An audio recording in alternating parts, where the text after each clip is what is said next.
Life खराब हो गया है, इतना लाइफ खराब हो गया है मेरा। Hello everyone, I am Harshika and I am a 10th grader.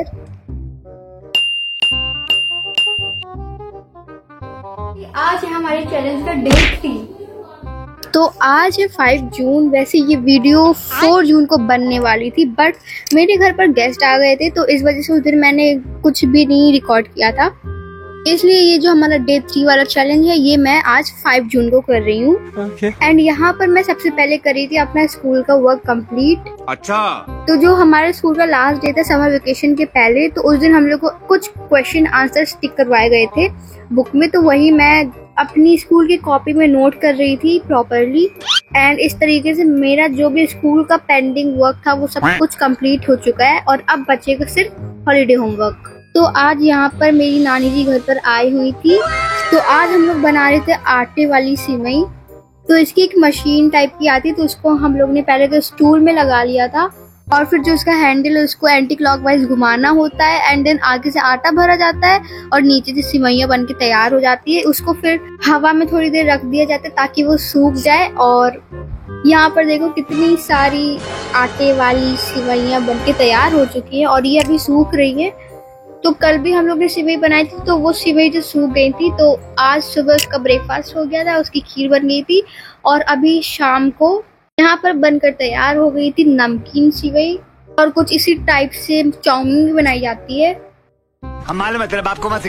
फिर ये सब खाना खाने के बाद मैं यहाँ पर पढ़ रही थी इंग्लिश फर्स्ट फ्लाइट। तो पहले भी जब स्कूल बंद होने वाले थे तो तब मैंने कुछ चैप्टर्स पढ़ लिए थे और उनके क्वेश्चन आंसर भी कॉपी से थोड़े बहुत समझ लिए थे। एंड मेरे पास एक लोग का कमेंट भी आया था जिन्होंने कहा था इंग्लिश में कैसे अच्छा स्कोर करें, आप क्या क्या चीजें फॉलो करती हैं। Good question, you are a good question. तो यहाँ पर चैप्टर है द बॉल पोयम। पोयम कहो या फिर पोम कहो, बात एक ही है, मैं तो पोयम ही कहूंगी। हमारे यहाँ ऐसा ही होता है।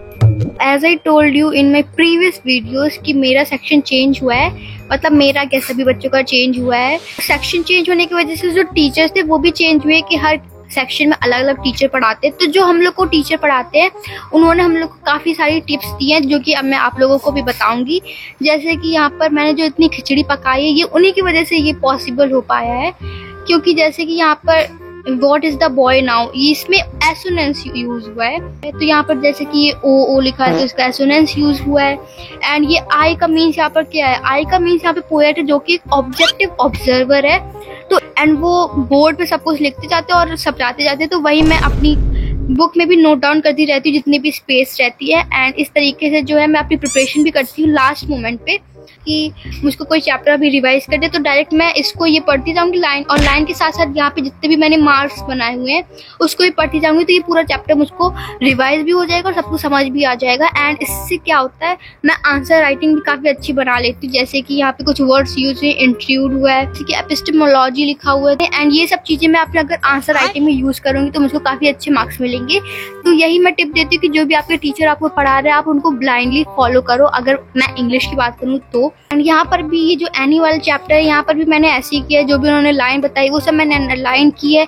एंड कुछ वर्ड्स भी बताए जो कि हम लोग को अपने आंसर राइटिंग में भी यूज करने हैं। तो और स्टिक टू एनसीईआरटी, क्योंकि देखो जैसे यहाँ पे कुछ वर्ड्स लिखे हुए हैं तो अगर इस चैप्टर से कोई भी ऐसा क्वेश्चन आए तो आप इन सब वर्ड्स को यूज कर सकते हो। और ये इसी चैप्टर में नहीं किसी भी चैप्टर में यूज करोगे तो आपका आंसर काफी ज्यादा अट्रैक्टिव भी लगेगा और टीचर को भी लगेगा कि हाँ बच्चे ने पढ़ा तो है एनसीईआरटी अच्छे से। तो कुछ इस तरीके से मैं अपनी प्रिपरेशन करती हूँ इंग्लिश के लिए।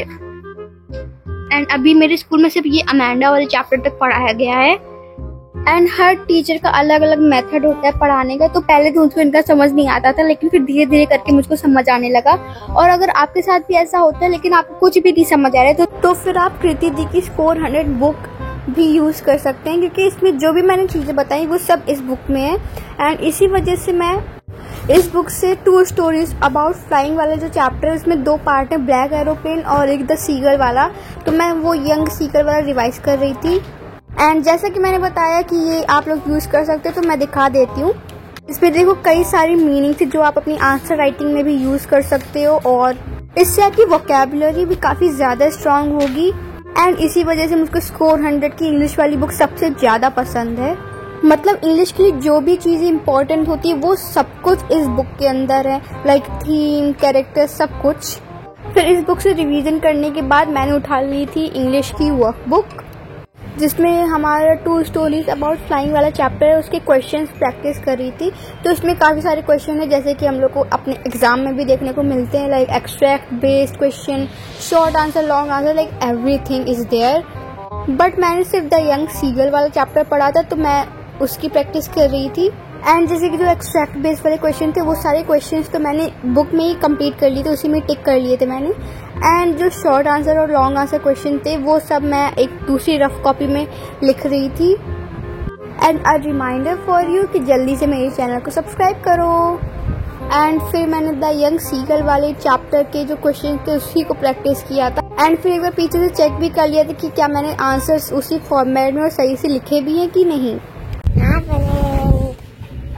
लाइक करो और सब्सक्राइब करो, सब्सक्राइब करो, सब्सक्राइब करो,